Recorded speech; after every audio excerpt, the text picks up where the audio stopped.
Hello, and welcome to the Physical Therapy Owners Club podcast. I'm your host, Nathan Shields, and I've got my good buddy, Will Humphreys, back on with you today. We get a lot of good feedback about when we're on together. So No, people really? look forward. Oh, yeah. I've had multiple people come up and say, or email me at least and say, yeah, those are my favorite episodes when you and Will get together. That's so cool. I even forget we're doing a podcast. It's just fun to hang out with you, man. Oh, We're thank a little you. bit weird. We're weird in a good way. Well, thanks for joining me again. I really appreciate it. Of course, my pleasure. And we really, like we said beforehand, there's not an immediate target for this conversation, but we have some fundamentals that we want to cover.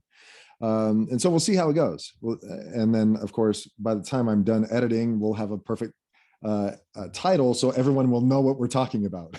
Yeah. And I would say that if anyone's like right now listening, going like, why am I going to listen to this crap? They don't even know what they're talking about. I promise you, you will leave this episode going, Will and Nathan were right. That was an amazing episode. And if not, I'd love to hear about it. Like, okay, yeah, no, I'm one who would rather under promise and over deliver. So we'll see how this goes. Oh, come on.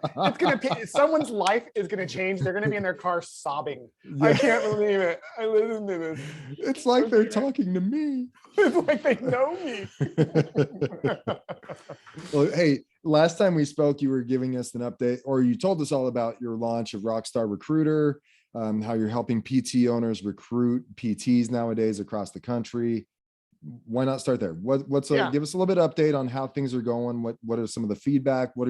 And also what are you seeing in the industry if it's changing? But I'm assuming. Oh man, is it changing? Like it's crazy. Really? I feel like I've learned more about recruiting in the last 6 months, even though that's all I did, right, for large companies and our company. And anyway, it's really been fun. I think I've been embarrassed to admit that I'm obsessed with recruiting. Because It sounds, well, yeah, it's like saying you're into Star Wars at a level that people are like, oh, that's a little bit weird. But I think for me, what's so cool is that like, that's where the whole journey begins. It's like building that dream team is easily one of the coolest parts of the journey, but it's also the hardest. And you and I both hated it for so long. So Rockstar Recruiter, as you know, it's this online and like coaching program where I work with people in groups. And then there's like online content teaching everything that I used to do. And I launched it in January. And for me, this was a passion project for sure. It wasn't core to anything else that I was working on, but it was something that people needed help with. Right. And I was shocked, to be honest, how well it's worked. Yeah. It's like the wrong thing to say if you're selling a product, but but it's true. Like, I think for me, I just knew how to do it. I questioned whether or not I was gonna be able to help people do it. And the results have been unbelievable, Nathan. We've got people who are like no longer, like after 3 months, they stopped showing up to the calls because they not only hired what they needed, but they've got enough people in the wings to where they're like, yeah, I got to worry about other things now. Yeah. And they know what to do next. That's the beauty of your program, is like you're teaching them how to fish, right? And it's not just getting you the therapist that you need right now. They can take what they've learned and they can go back to your online webinar content and remind themselves if they have to, but they have a recruiting program now to build off of. Yeah, thank you for saying that, because that is for me my favorite thing, is seeing someone go, hey, I hired somebody. Mm-hmm. And it's hard because, again, when you don't know what to do, it's like, I don't want to learn how to do it. But once you learn, we never have to learn it again. And it's the single most important skill we can have as owners. And, and people do not realize the cost of not knowing how to recruit. If we pay a recruiter $5,000, right? And that's cheap. Some recruiters cost way more than my course even costs. But if they bring in the wrong hire, LinkedIn estimates that it's 4 times the cost of the times of the employee's salary is what it costs you in the end. Wow. So if you hire someone at $70,000, it doesn't seem like you're losing hundreds of thousands, but you do in terms of all these different efficiencies that you can track. Well, so, you can lose efficiencies, and that loses patience, and word of mouth is lost. And then you have to go through the whole process again, which takes administrative time and burden. Big time. And those are all quantifiable. The unquantifiable pain is the nightmare of dealing with an employee who isn't completely bought in. Oh man, like the sleepless nights, the oh, the pulling your hair out, that kind of yeah. stuff. How do you put a price tag on that alone? So seeing people hire, not just make hires, but hires that I know are going to be better fits for people's company has been oddly, I would argue, maybe the most rewarding thing that I've done since I exited my private practice, because I feel like I'm helping people in a way that reminds me of being a therapist. You see people run who haven't run in a while. Yeah. It's like you see that joy. Like this is people who have run, who've never had the chance to run before. Yeah. In their businesses. So it's been fun. Well, really quickly, what's a summary of what is in Rockstar Recruiter? So if people are interested, they know what they're getting into. Yeah. So what we do is I teach the core concepts as to what the market is doing. And I'll talk about that if you'd like. But I share with people 3 main concepts: how to define who they're looking for, what they say to those people, and then where to find them. So it's always the who, what, and where when it comes to the recruiting. Yeah. And in the coaching, we go well beyond that. Like we give get coaching into the on how. Yeah, totally. Well, yeah, that's just it. In the group coaching, it's a matter of like interviewing people and so on. But all of it, the who, what, and where is really the how, because most PTs I've learned, they do pretty good converting when someone shows up to be interviewed. Right. But what they don't do well is finding good people to come interview with them. Right. So I do support those other functions, like how do you set up one of the things they get at Rockstar at no additional cost is the ultimate PT bonus plan. How do you retain a PT once you finally hired them in a way that keeps you profitable? That's cool. So in the program, we talk about the who, what, and where, and then the how around that to get leads in the door so they can convert them. But yeah, that's really the overview of what it is. So there's a lot of online training. I have templates. The templates alone are worth the cost of the course. It's job ads, job offers. It's everything you can think of. Bonus bonuses. Program. Yeah, so they can download these things and edit them to their liking. But more importantly, they know why those templates are better than anything else out there. Yeah, exactly. But you also, and it's not just the online webinar stuff. You do weekly, you have a Facebook group, you do weekly coaching calls. Yes, we have weekly coaching calls. We have a Facebook group. I'm doing all sorts of really fun things. The big thing is this. The end of the day, I always tell people, if you want to boil everything down in Rockstar down to one thing, it's teaching PT owners how to build a network of potential hires that know, like, and trust you. Cool. And there's 3 main programs, one of which I created newly. I never did this before, but I created it for Rockstar. It's called the LinkedIn Igniter program. It is a 5-minute daily effort that is producing leads for my clients in a way that I couldn't have predicted. Wow. I learned it from a LinkedIn expert in a different industry, not for recruiting, but for sales. And I adopted it for PT recruiting. And I'm not kidding you. I've got PTs who've said they haven't hired anybody in months or even interviewed somebody in months. And after the LinkedIn program, they're interviewing people regularly, like weekly. That's cool. So that's cool. Well, so yeah, it's a lot of fun. We're going into July of 2022. You started in January. 6 months, 7 months isn't a long time. The industry is pretty much the same, I'm assuming. I mean, in terms of the need for PTs across the board, right? On average. So we go through this like success period that I call it, where like from April through June, PT owners tend to start worrying a little bit less about hiring. All the flooding of new grads and the fact that it's the end of year and PTs who haven't been happy are a little bit more open. So we find that in April, May, a little bit of June, my PT owners are a little bit less worried about hiring. So I call this the harvest season, where all the work that we do, if you do it right, at the worst case scenario, this once a year, you really go harvest and you build your company. But again, my efforts are evergreen. People that work with me hire year round. Yeah.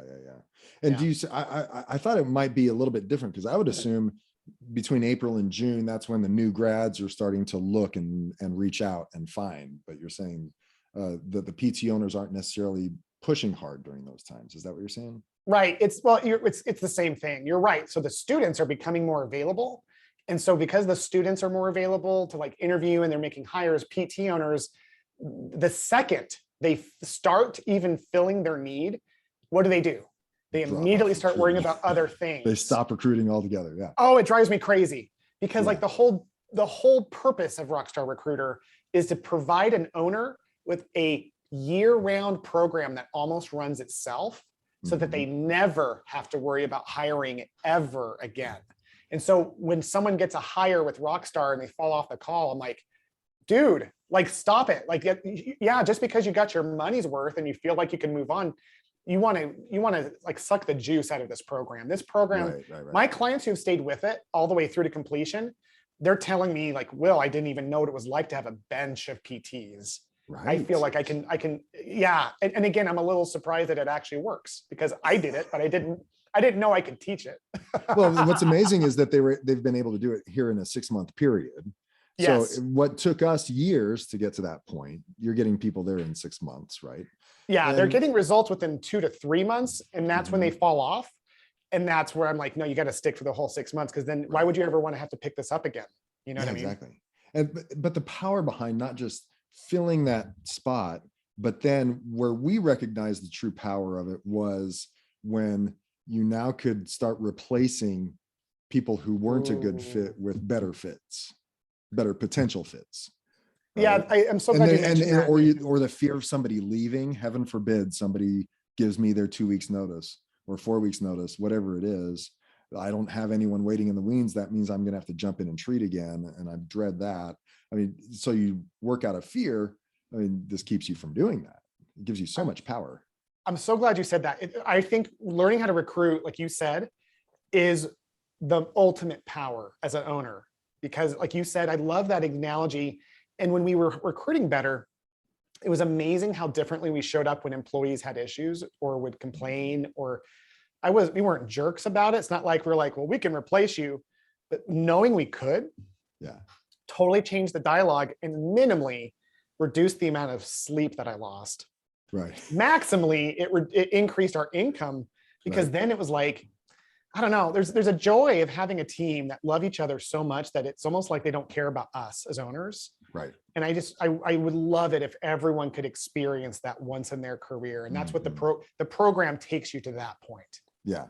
In time, because you're hiring intentionally, I can see the culture is created such that you're getting people who would love each other like family, right? Yeah. To join your team. It's like one of those wheels, right? Like once it starts getting momentum, the recruiting and retention starts taking care of itself. Right.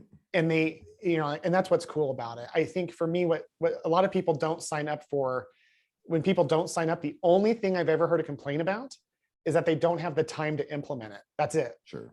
And it's crazy because I've built the program to where if people can even do half an hour a week, they'll get results. If they can do an hour to 2 hours a week, they'll get there, no question, before the 6-month mark.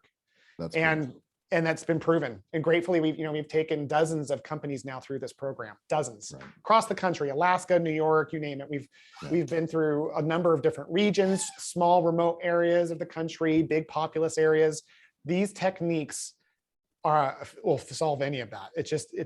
They're so different than what every PT owner is doing. I think that's part of the magic of it. Yeah. Well, obviously there's value in what you already laid out and the benefits of a recruiting program on a regular basis. If people want a discount on Will's Rockstar Recruiter program, reach out to me directly. Reach out to Nathan at ptoclub.com. And I will hook you up with Will. And through that introduction, you will be able to get a discount on his program. If you go directly to Will, you're going to get his program. But if you're going to get the discount, you got to reach out to me. So that's right. And it's a significant discount. And that's the best way to do it. And I love that you are supporting the program. So thank you, Nathan. I love it. I know exactly what you're doing, and it's amazing. But related to that, and this is why I wanted to bring you on today, is the conversation that I'm having recently. Because with my coaching clients, especially with those that are really, really busy, what they're looking at is they've got a backlog of patients, right? Their average patient visit frequency per week is suffering. In terms of a patient that has to reschedule isn't able to get a time that that works in their schedule, and thus only coming in once or twice a week instead of 2 to 3 times a week, which should be their plan of care, because schedules are booked. I mean, I don't think it's a majority of the clinics that are out there. Many clinics are still trying to reach capacity, if you will, right? Or maybe they're having in the 90% efficiency range. But a few of them that I'm working with individually are talking about, well, so-and-so is going on maternity leave, so-and-so is going on vacation for a month, so-and-so, I might let them go, or if they did resign, I'd be in a world of hurt. And I'm looking at I'm looking at a future where I'm going to have to step in and treat full time, which is not their ideal scenario and is not in the best interest of the business. And so more and more, the conversation during these one-on-one calls has been, well, is now a good time? Wouldn't now be a good time to look at potentially, yes, keep recruiting to find the other therapists, especially those that are aligned for you, but can you not just like drop an insurance, especially a low paying one, right? And so that's been my kind of my push. I'm starting to talk to them about dropping low paying insurances, and had Sturdy McKee on the podcast just a few episodes ago, maybe a couple months ago, talking about the same thing, because that's all he did. And that's what he coaches on, right? And so why not, get into the recruiting efforts, get to Rockstar Recruiter. Maybe though, now with such a high demand and low supply, the cost of your services should go up, but they don't, because we're tied to these contracts. Why not create that because the demand is there? I don't know. I wanted your thoughts. Yeah, I love that. And I want to hear more of your thoughts on it too. I think this is probably one of the most important things we could be talking about. So all those people who were skeptical at the beginning of this call, like, they don't even know what they're going to talk about. Like, this is like, Matt, this conversation right here could be potentially worth tens of thousands of dollars to people, right, or more, right? Like, for sure. So my thought is this, as you were talking right now, it reminded me the only two things we can do to generate profit as business owners, and that's increase revenue or decrease expense. And so when we're looking at those models, really smart business owners, especially outside of healthcare, they're always looking at the 20% of their business that's taking 80% of their resources and only contributing to 20% of their income. Yeah. And so as PT owners, there is so much fear. And I'm not going to say it like I figured that out, because when you and I had a practice, I was terrified of saying no to an insurance, right? Oh, for sure. And so maybe that's a good question back to you. Why were we afraid of, why do you think most owners are afraid of like dropping an insurance? Well, you can think the ones that come to mind and that people speak about are one, well, what are the doctors going to think? We want to make it as easy for doctors to refer to us as possible by accepting them all. Just accept all the insurances. I'll take the kick in the pants, on the patient's behalf, and almost from an altruistic standpoint, even though it's biting us in the back, right? We'll take the shot, right? There is that, because I'm assuming out of fear of a backlash from the physicians, even though I know if you communicated the message properly to the physicians, they would understand, because I don't know about you, but I've seen plenty of physicians who are saying, hey, as of such and such date, we no longer accept blank insurance. Yeah, totally. Right. They know the financials, and they know what we're doing. And if they knew that we were getting paid less than our expenses per visit with such and such insurance, United Healthcare comes to mind, they would understand, right? But there are some doctors that might not. So that seems to be one of the biggest reasons why. And one of the other reason why is, things are going okay. So why rock the boat? Or in terms of also considering, well, if I did drop that insurance and that represents 10% of my patient load, what are my PTs and PTAs going to do? Right? Or how am I going to keep them busy? I got to keep them busy somehow. Right? And another thing is, I think, based on our lack of business and financial knowledge, across the board, when you and I went into business, and I think it would be the same for most owners, our focus based on our limited knowledge base was on top line revenues.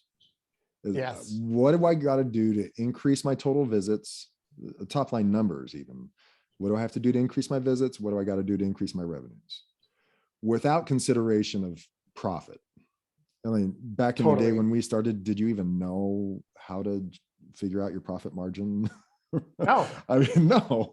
And so I think those are two of them excuses, one factor into why we keep taking those poor insurances.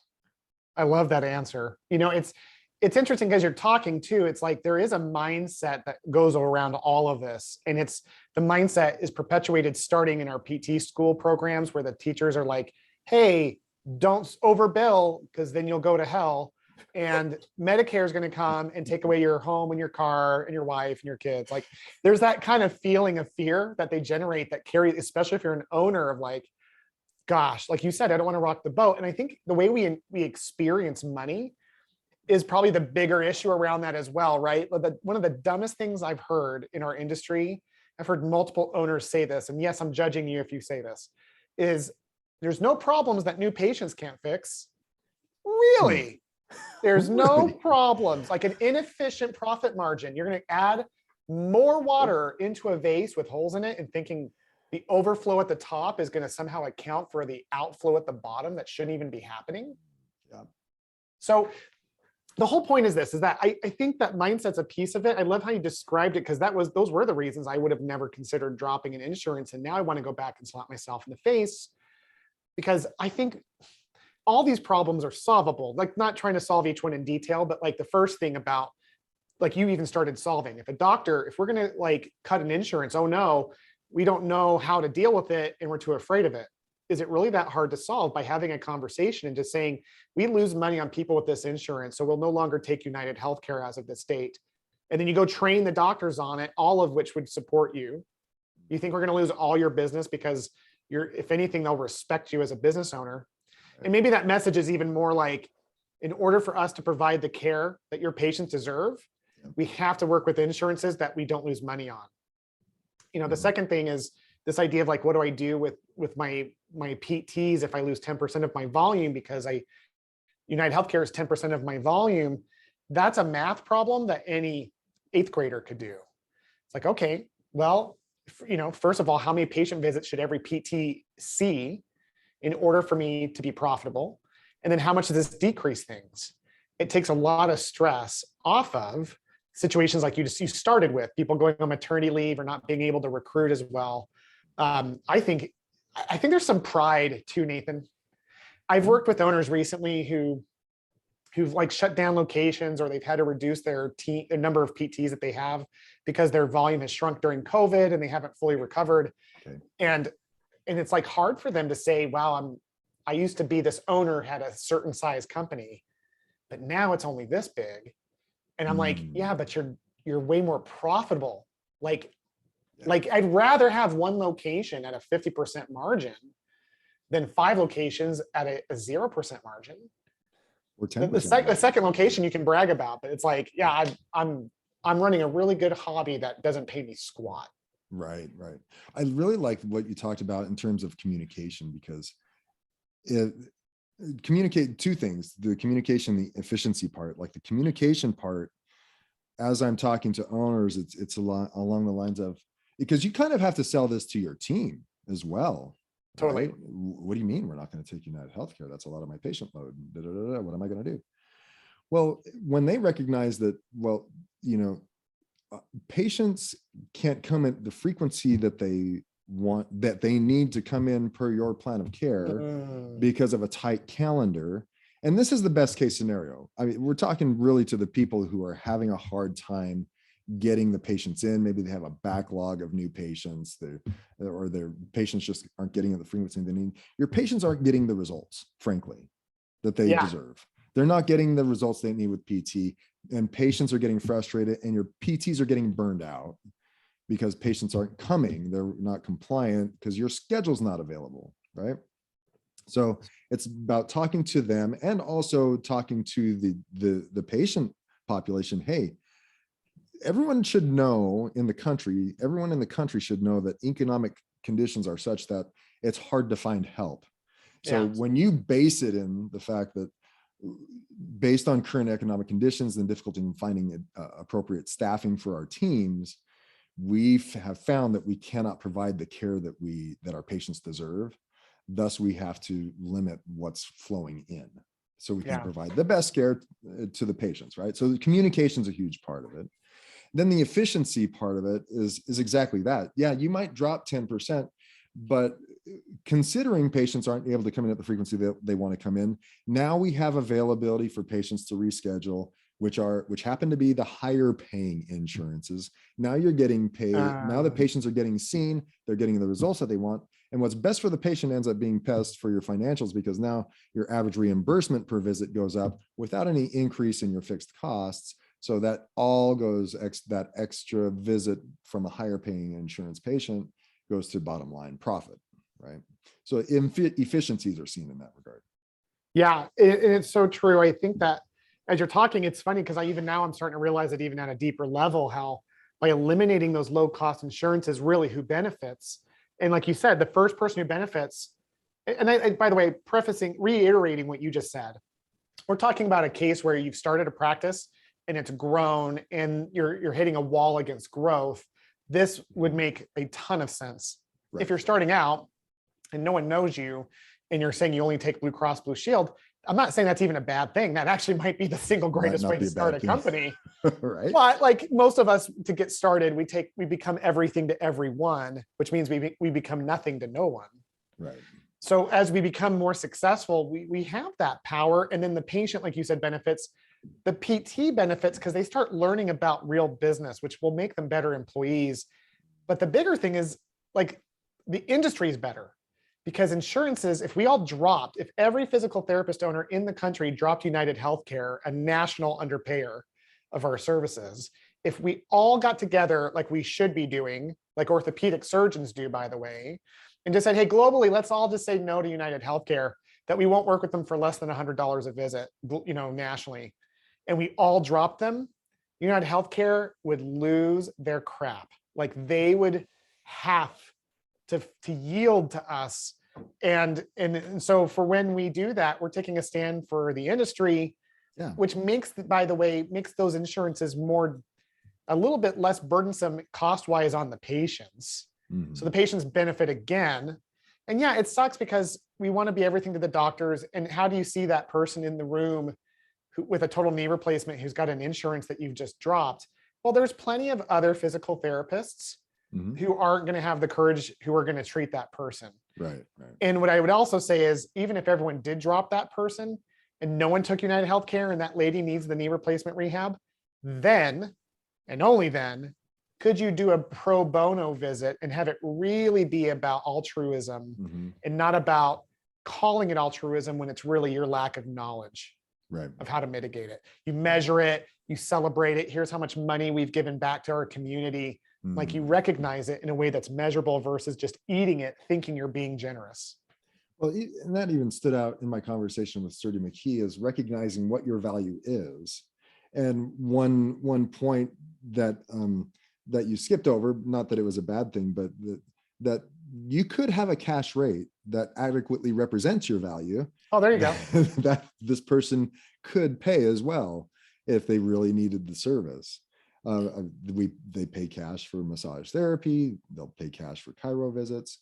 We should have an appropriately valued cash rate at our clinics that is not $60, which ours was back in the day, and and more representative of the value that we can provide. And I think it's hard for PTs to recognize that value. Like, you have to like talk them into the value that they provide. The fact it's almost like when I first heard it and when I first said it to others, it almost felt like I was talking into a vacuum because I quite didn't feel it myself. And that is that we are the musculoskeletal experts. And by putting myself in that position, well, it's like selling my own house. I know all the deficiencies in my house. And so it's hard for me to really sell the beauty of my house because I know all the screws that are loose and then everything that needs to be fixed. And when I try to sell myself as the musculoskeletal expert, well, I know where my anatomical, neurological knowledge is deficient. I know that I might miss some diagnoses and that kind of stuff. So it's hard for me to call myself the expert, but comparatively, we are the experts in musculoskeletal care. And so it's hard for us to put our profession on that pedestal and call ourselves the experts because we know our limited abilities, our deficiencies, you name it. But until we believe that, it's going to be hard for us to demand more. Well, maybe that's what this podcast is really about. Because like what you just said at the end there is the global issue. Like whether or not we choose to take an insurance, whether or not we charge cash pay, how much do we charge cash pay? All of that stems from what Sturdy said, which is knowing our value. And we don't know our value. You know, I love that example you gave. I did a YouTube channel video on my YouTube channel. I did a video analyzing the actual study that showed in all of healthcare, and it's got graphs and everything. It's like they did testing to find out who in healthcare knows the musculoskeletal system the best. The best person in the world is an orthopedic surgeon. We're not as knowledgeable as them, but literally from that point on, it goes from like physical therapist with a doctorate, physical therapist with the master's, physical therapy DPT student, physical therapy student.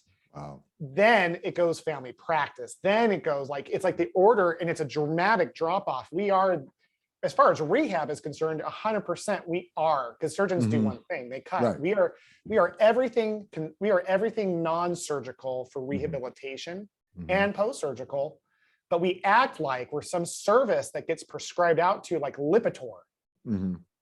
Try PT 2 to 3 times a week, and that's how our PTs show up in the evals. It's almost like we need to take a hard look at what the cost would be if we didn't treat people to determine what we are worth. If we could put a monetary value, and I know there's been studies of like, they don't really help, but it's like, physical therapy versus MRI and opioids. Like those studies are out there, and it's like, of course, like why wouldn't you believe in PT? It's because we don't believe in ourselves. Like the whole concept of like, let's really take someone who has an injured back or a frozen shoulder, and let's walk them through their emotional and physical cost and walk through that from beginning to end on what that's going to cost them monetarily as much as possible, subjectively as much as possible. And then let's go back to that first interview with the patient.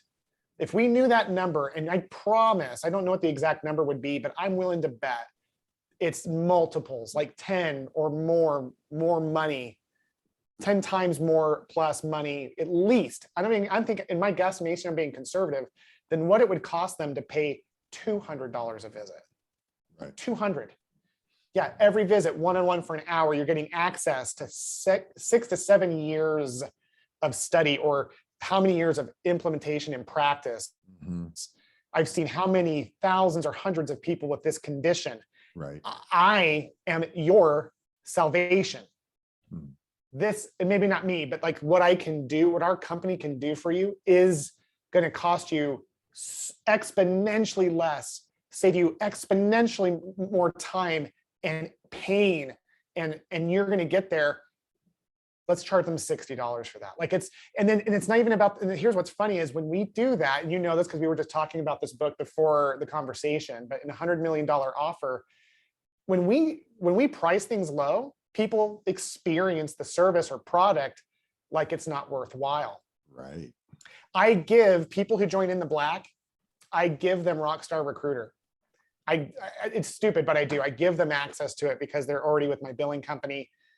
And I've had one company actually do it. And I'm talking out of all of my clients. Wow. I can track to see who's done what, 0%, 0%, 0%. And it's because I gave it away. It's not worth anything. But when my clients for Rockstar Recruiter pay for that course, they have life-changing results. And it's so funny because like that's what we do in PT. It's like, what if we charged $500 a visit? People would say this, I don't know if I can afford it, but it must really freaking work. Yeah. I've been really angry most of this conversation. I'm just realizing. Like I'm really getting riled up. Like, I don't even know. I think it's because I just see it like you and I think we've lived it. We've gone through the other side of it, and we realize that the biggest problem of all is that our industry does very little to support the mindset of our PTs that are some of the most amazing human beings on the planet. It's just sad. It's just really sad. And this isn't a tact that I've been spouting for the last few years that I've been coaching PT owners, but it's now that I see the industry and I see how many PT owners need your services in terms of they need PTs, right? Yeah. I'm just like, well, why do we keep just pushing and pushing and pushing for more and more and more and more PTs when the demand is huge? And for most clinics, yes, right? Why not make ourselves more efficient / productive? I mean, if your PTs are running at 100% efficiency, 120% efficiency, well, believe it or not, they're going to burn out. You can't keep running them that hard. So why don't we what's the one thing we can do to make all of this a little bit more easier and more profitable? And that was cut out the lower insurances, slow down the patient volume. And what you might find out is patient volume might actually, after 2 or 3 weeks, come back up to where it was before. Well, then that's time to cut the next insurance out. Yeah. Right? Until you've met a happy equilibrium, or until you find that next PT. But just start cutting, because I saw that with my friend in Vegas. He cut out a low-paying insurances. It was horrific to the tune of, it was 30% of his patient volume. Wow. Which really scared him. I told him, well, he was ready to cut. When he did that, he was going to let go of one of his therapists. I said, well, she's aligned. She's a good therapist. She's productive. Let's not do that. Hold on just a minute. So yeah, and their patient volume, boom, went down 30% immediately. Now, I think it was 3, maybe 6 weeks later, they were back to the same volume they were before, with a bunch of higher paying insurance patients who couldn't get in at the frequency they wanted to before, or staying more compliant. Your arrival rate's better. So now he's thinking, well, now I've got another target for another insurance company, but I'm going to start marketing more. So supplanting that drop in insurance with a greater marketing effort now allows him to foresee the potential where he could be, instead of $60-something a visit, which honestly was where he was initially, getting up to 90, even over $100 per visit on average, and be more and have profit for the first time in a few years that he hadn't seen before. And that's that kind of story just has started changing my mindset over the past 6 months, and thinking, why couldn't other owners do this? It's inspiring to see people do that. And what's cool is that there's so many different ways to cut the pie. You're offering what I would say is a controversial, or at least a disruptive idea, right? Like that's something that goes against the standard operating basis for most of us as PT owners. But there's also so many other ways to cut that pie. The one thing that you and I did that I'm super proud of is that we took insurance companies that were, $50, $60 a visit, and we created a plan where we did see those people, but we saw them for the amount of time that we got reimbursed. Right. And like immediately we had employees go, wait a minute, are we about the money? Like all that stupid stuff that like, it's not that it's the emotional stuff. Yeah. It's like almost like this emotional blackmail. It's like what we don't understand drives us to create an emotional story that goes against our ethics that isn't even true. Mm-hmm. So like when we taught PTs, it was like, listen, so United Healthcare, we lose money if we see someone past 30 minutes. So what we're going to do is we're going to teach the front desk to schedule 30-minute appointments for people with this insurance. And we're not going to hide it. We're going to tell them your insurance reimburses us for half an hour worth of work. So we're going to give you that much. We'd still like to see you. And then the therapists, we train them to say, hey, listen, with your condition, we shouldn't have any problems with this. And in most cases, it was enough. But there were those cases where knee replacement, for example, that they needed more than a half hour. Then it became a decision. Is this going to be a pro bono case? In essence, are we going to eat that difference?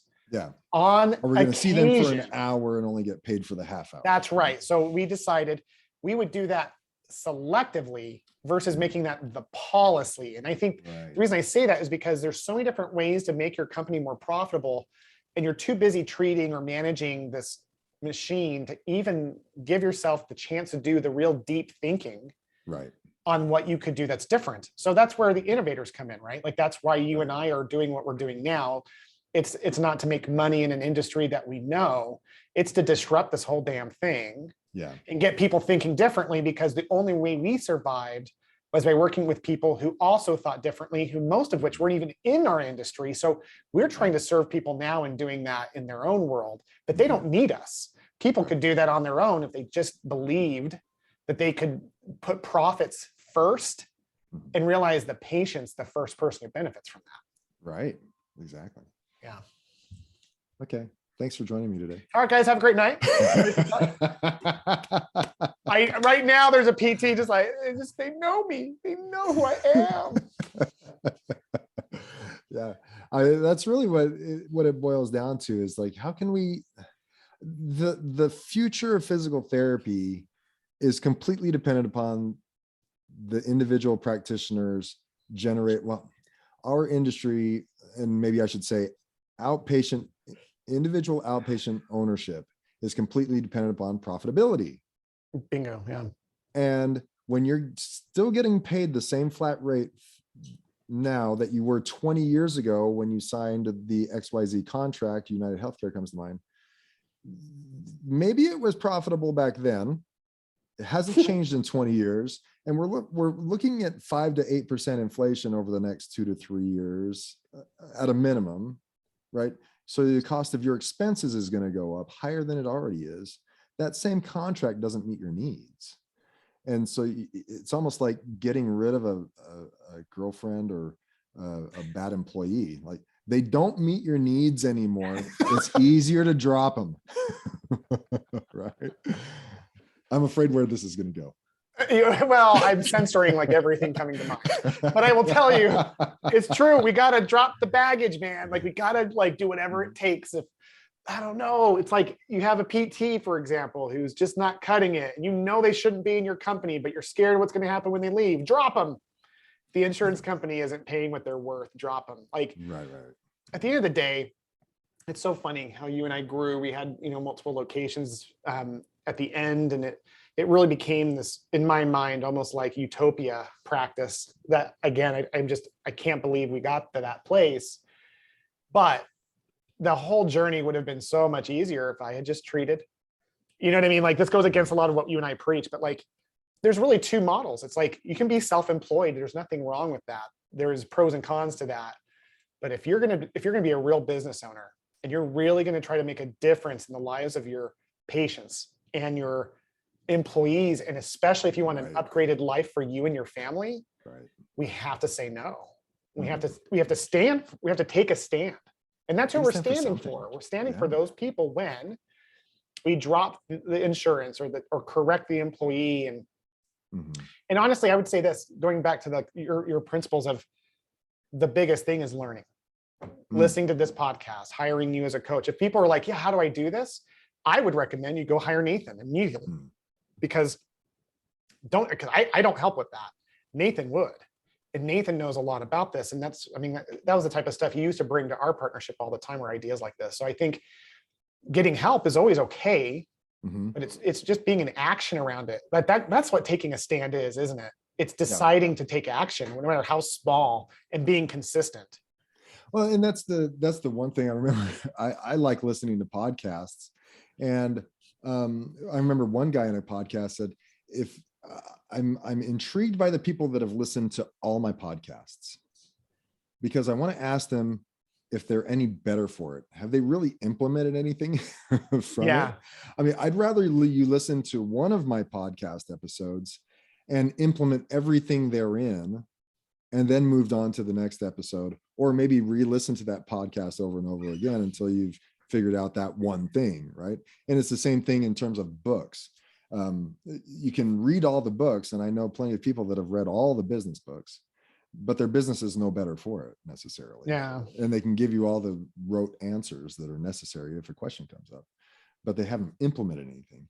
And that's where we won't get anywhere as an industry until we put action into place. And it's not about value-based care.